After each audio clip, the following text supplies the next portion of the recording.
Welcome to the Meetings Podcast, the meeting organizer's podcast source for what's new in the meetings and events industry.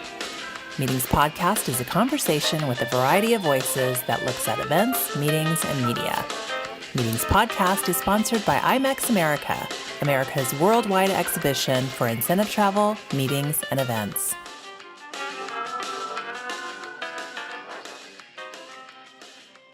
Welcome back to the Meetings Podcast, the IMEX Podcast. My name is Mike McAllen from Grass Shack Events and Media, and on today's show, we're going to highlight Tim Sanders, who will be speaking at IMEX America, Las Vegas, October 15th through 17th. Tim is a speaker, he is an author also. He has written Love is the Killer App, The Likability Factor, Saving the World at Work, and his latest book, is The Likability Factor, I'm sorry. Tim, great to talk to you. Mike, great to talk to you. And too. I didn't actually interject NetMinds, which is your latest project, your startup. That's right. We'll Thank you. get right back around to that eventually. But first of all, why don't you just kind of tell the audience a little bit about yourself and how you got into this crazy speaking world that you're in? I think my career starts in the 8th grade, where a vice principal at my junior high decides to drop me off at the speech and debate lab, which is basically a classroom where all the speech and debate and drama people meet for study hall. And I observed a debate going on. I fell in love with the idea. The next year when I was eligible, I signed up to go to Odessa, Texas for a tournament with my team. I was from New Mexico. And I read poetry and I won a ribbon for reading something by Edgar Allan Poe, and I was hooked. And I did it all through high school. I went to college and competed as a national debater, and then I even coached it a little bit in grad school. Later, when I went into my business life, obviously, I leveraged everything I'd learned about research and speaking and acting to be a better performer at work. And where it really kind of culminated was in 1997, I went to work for Mark Cuban, the entrepreneur from Dallas, and it was his startup AudioNet, which would later IPO as Broadcast.com and be sold to Yahoo. Tom Peters, you all know Tom Peters, the best-selling business guru, author, wrote In Search of Excellence, really, really dynamic force in the lecture circuit. He took a meeting in Dallas in late 1998, and what he was going to talk to us about was whether or not Broadcast.com could video stream his conference presentations, or whether he could use the internet instead of his own bones, if you will, to travel around the world and do his thing. And I raised my hand, not knowing who he was, and said, I'll be the guy that presents to him, because everybody seemed a little intimidated about, creating a PowerPoint presentation to show Tom Peters. I didn't know who he was. I was still a musician at the time. So I gave about a 2-hour talk to him on what I thought the future of the internet was, and he and I hit it off. He immediately asked me to come to Atlanta 2 weeks later to experiment with the broadcast stream and also to open for him. So I was his opening act, so to speak. I talked 10 minutes about virality in media. This is back in 1998. And anyway, Michelle Lemons at International Speakers Bureau, who several of you might know, was at that gig and decided to convince me to take a few conference presentations, first Hewlett-Packard, then later Oracle, and talk a little bit about my vision of the future of the internet. And it just kind of dropped me in the meeting business a little bit. And then 2 years later, I published my first book, Love is the Killer App, and then my phone started to ring. And it would be executives at companies saying, we want you to speak at our event. And that's when it all kind of started. And then by 2005, I was doing 70 or 80 lectures a year. And that's when I left Yahoo to do writing books, speaking, and some consulting full time. Fantastic. What a story. Yeah, I remember we spoke about this just recently about meeting you, and I was kind of the fanboy coming in because I had just read your book, and we were talking about doing some video work, and that was back in 2003. And I remember meeting you, and you were Mr. Rockstar guy. I thought right away, like, oh, this guy's a rock star. And then you're like, well, I'm going to be a corporate speaker more now. And I thought, wow, that's great, Well, I love corporate or association for that matter, because I have a real chance to partner with stakeholders in a meeting and change minds.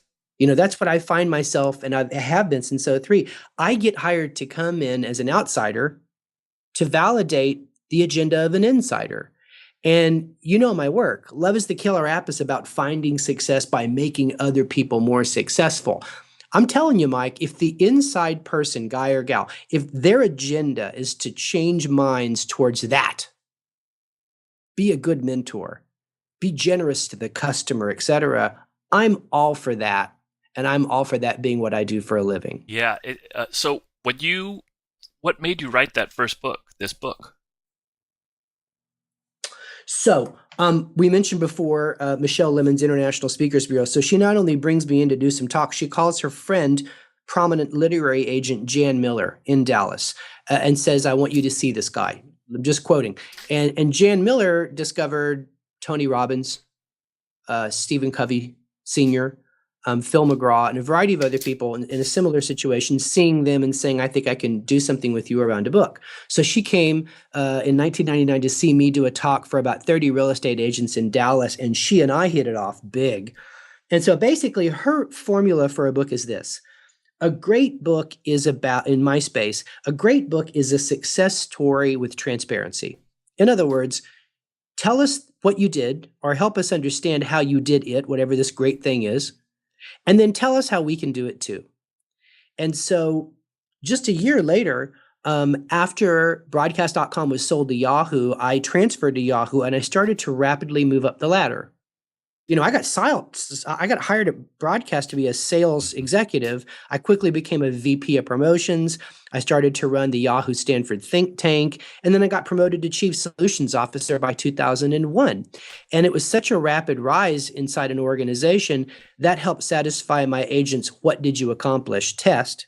Then Love is the Killer app was literally a big long essay, 200 pages or so, explaining myself, how I did it, and how you can do it too. And there is a little how-to in it around how to be a good mentor, how to be an effective networker, how to employ more compassion at work. But fundamentally, Mike, I just wanted to help people understand down to how I took notes in a book, how I made my big leap in less than 4 years. Yeah, I really love this book. Actually, I still have it sitting here on my desk right now. It's one of the, I read tons of business books, but this is one I've always kept on my desk here.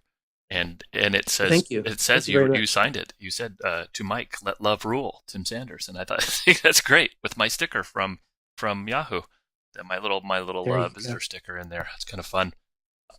It is kind of fun to now. How many years has it been? So that's 10 years. 10 years. So that's funny. Years. So it's great to see how successful you've become even more with your speaking. And what's the latest book now? Talk a little bit about that. So in 2010, I published a book titled "Today We Are Rich." It is about confidence and positive thinking through lifestyle design. And it is based on lessons my grandmother taught me when I was growing up on the farm, that she was taught by her father during the Great Depression. And these lessons are about feeding your mind good stuff, letting your language guide your attitude. The idea that gratitude is a muscle that needs constant exercise, and that giving is something that you get to do and requires incredible practice. So these principles were very, very interesting to me after the Great Recession of 2008. I felt like a lot of people, much like my great-grandfather's generation, were really mired in bad news, bad speak, and selfism. And so I wrote Today We Are Rich to inspire a new generation to think positively through lifestyle design. And that's where I screwed up on the intro. I wrote down the likability factor twice at the end. I knew that was wrong, but I apologize for that. Hey, no problem at all. Because I did read Today We Are Rich too, and I really love that book too. That's amazing. Anyway, that's very, very interesting. I mean, so are you going to speak? Do you think that's the kind of thing you're going to go into? I know on this follow-up podcast from this, we'll talk a little bit about your talk at IMEX, but I'm sure that whatever we all agree I'm going to be talking about, it's going to be about how to become more effective by creating a positive emotional experience on the other side of the table, at the meetings that you produce and manage, or in your day-to-day business life. Because, Mike, if I think about what thread runs through all of my work, it is this. After people forget what you did, what do they remember? how you made them feel. And we need to be emotionally generous to other people. If other people were that way with us, our life would be better. And everything I talk about fundamentally gets back to that experience design approach we take to life or business. And in this case, we're going to be highly customized for the meetings industry to think about how that applies to them in their business. Yeah, and I really appreciate when you're going to go speak somewhere, it isn't the canned speech that. I understand people push their speeches and they do it, but you do see the same people over and over again, and you really do craft your speech around what that audience wants. I'm a very eclectic guy, so that it's easy for me to do that. I couldn't imagine playing the same hit song for 20 years like a band. I would go nuts. But here's the thing. Nick Morgan, in the best book I've ever read on speaking in public, it was released as Working the Room. He said the only reason to give a speech is to change the world. And you don't change the world, meaning the audience's point of view, if you don't have a deep understanding of their practical and emotional issues walking into the room, the agenda for the meeting and its objectives for change, and the devices that you may be able to employ by understanding their lexicon, or maybe even better, some of their context. And I'm just so much more satisfied when I go do an event, whether it's an association event or a corporate event, and people say, when did he start here? When did you hire him? Because I seem to come in and know a lot about what was really going on. And it's satisfying because I live to get an email a year later from someone at one of my talks that says, I came, I heard, it changed me, I'm doing better now. I mean, that Mike, is my ultimate income in life. And so are there more books on the horizon then for you? Yeah. I'm just getting ready to do a book deal for the next one, which we would say would be out by the end of 2014. And it is a book on creativity in the sales process. And it basically, it follows a way I've thought about selling anything to anyone for a long time. It's getting complicated. It's more complicated than ever. I mean, even 10 years ago when I was selling enterprise solutions at Yahoo, we sold to a specific person. Now you sell to a squadron of people, including procurement agents, and it requires intense creativity on your side to ever get anything done. I believe that today, for any complicated sale at all, a done deal is 100 problems solved. And creativity shouldn't just be confined to marketing and product development. I think that business development people, salespeople, lawyers, and the like can all be as creative as Shakespeare to get things done and move things forward. So I want to talk about, employing your right brain, that hacker tendency, to getting the deal done. Very cool. Look forward to that. So then do you have, now the book dealing, obviously we have to kind of turn this then segue into NetMinds, because that is all about publishing, and you started this startup about publishing, right? Yeah. So about 2 years ago, I realized that for myself particularly, I had to do a lot more than write a book to be a successful best-selling author. I had to hire services to augment what my publisher was doing, whether that was a PR firm or a design firm or a marketing partner or a tour manager or a social media programmer, a website developer. And as I tried to manage all of these resources, it occurred to me, I was batting blind. I mean, there's no Angie's List or Yelp for this industry. There's no way I could cut somebody in on the deal like how I have a piece of the royalty on a book with a publishing deal. So we created a company, NetMinds, where an author can build a team around his book project and pay them in whole or in part or in lieu of cash. And so it created an opportunity then for an author to build a team, build it on a smaller budget, get people very invested and involved in the project, and then later be able to share credit with them when there's success so they can build up more of a reputation at NetMinds and do a lot more work. And it's a very interesting way to think about publishing, and it's captured the imagination of a lot of people over the last 2 years. Yeah, because that is another one of those industries that's getting hit by the net, right? I mean, like the music, right? I mean, the publishing, they're getting killed, aren't they? Well, much like other industries, they take too much for what little they do, right? So publishers take 80 to 92% of the gross profits, for themselves, and they divvy out the rest to the author who, like I said, increasingly has to get into their own pocket to augment what the publishers are doing. So at NetMinds, we flip it. We say, listen, the author starts with 80%. We only take 20 as a matchmaker publisher, and then they dilute from the 80%. So that kind of turns the tables on the industry, and self-publishing in general works that way. Like if you self-publish through Amazon's Create Space or through Smashwords, you get 80%.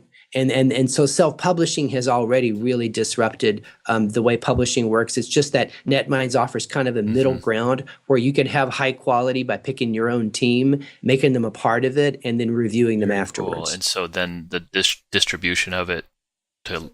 It's electronic and print on demand, which is fantastic. So print on demand is a paperback book that is made after you click buy it now, and usually shipped that day to you as if it had come in on a boat, from an offshore printer.